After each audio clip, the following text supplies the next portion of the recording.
पुण्यात्माओं, आज गाने सुनते हो आप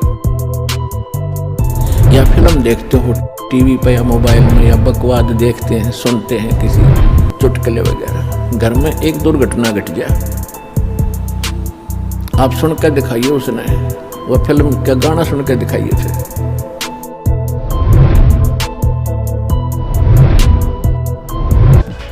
तो परमात्मा ने या बुद्धि दी जीव को ये ऐसे इंटरनेट सिस्टम और ये media channels, projector, DVD, CD, mobile, chip, ये मेमोरी कार्ड बनाए दाता ने बनवाए। अब इसमें ठीक है, जो बकवाद करने वाले वो करते रहेंगे, बकवाद कर लेंगे, कितने दिन करेंगे। देखो पुण्यात्माओं, आज गाने सुनते हो आप या फिल्म देखते हो टीवी पे या मोबाइल में, या बकवाद देखते हैं, सुनते हैं किसी चुटकुले वगैरह, घर में एक दुर्घटना घट जाए, आप सुन के दिखाइए उसने, वो फिल्म का गाना सुन के दिखाइए फिर। तो ऐसे गंदे लोग में हम ये गाने सुने और सुनाएं, गाने गाएं, यहाँ तो रोना पीटना है सबका। और इसमें भगवान की भक्ति साथ लेकर और इस मालिक की आरती दिन रात करो, भगवान की भजन दिन रात करो।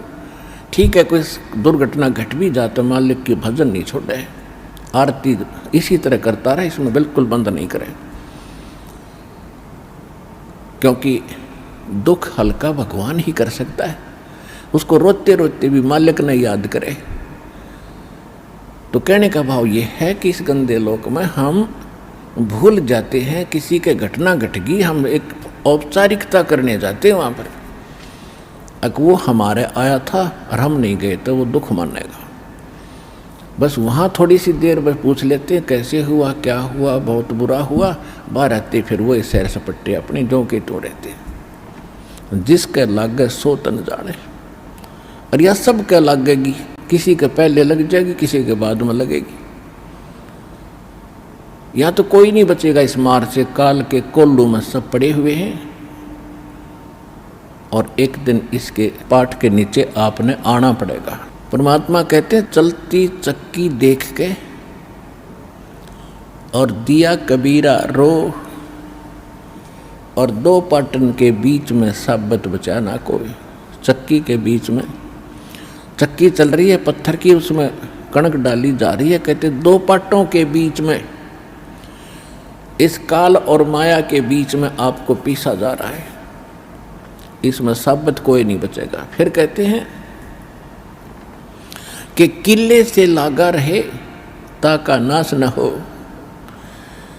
हमने देखा कि हमारी माताएं हाथ से चक्की पीसा करती थी, और उसमें एक किला होता था, किला बीच में एक ऐसे दोनों पाटों के बीच में, सेंटर में पाट होते गोल गोल चक्कर पत्थर के,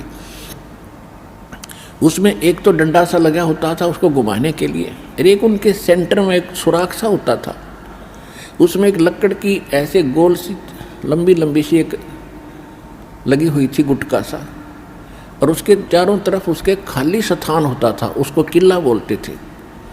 अब जो कणक उस किले में पड़ गई वह तो ज्यों की त्यों रहती थी,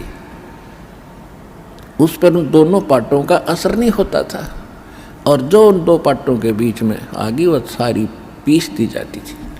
तो यहाँ परमात्मा कहते हैं किले से लागा रहे ताका नाश ना हो।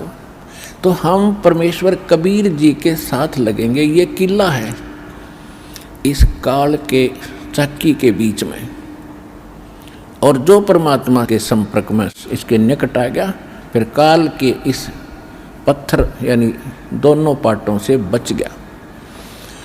तो जो परमेश्वर कबीर जी की शरण में आप आ गए, तो आप उस काल के कोल्लू से, उस चक्कर से यानी पिसने से बच जाओगे। तो प्रसंग चला था कि हम परमात्मा कहते हैं झूठे सुख को सुख कह ये मान रहा मनबोध, ये सकल चबी ना काल का कुछ मुख में कुछ क्रोध।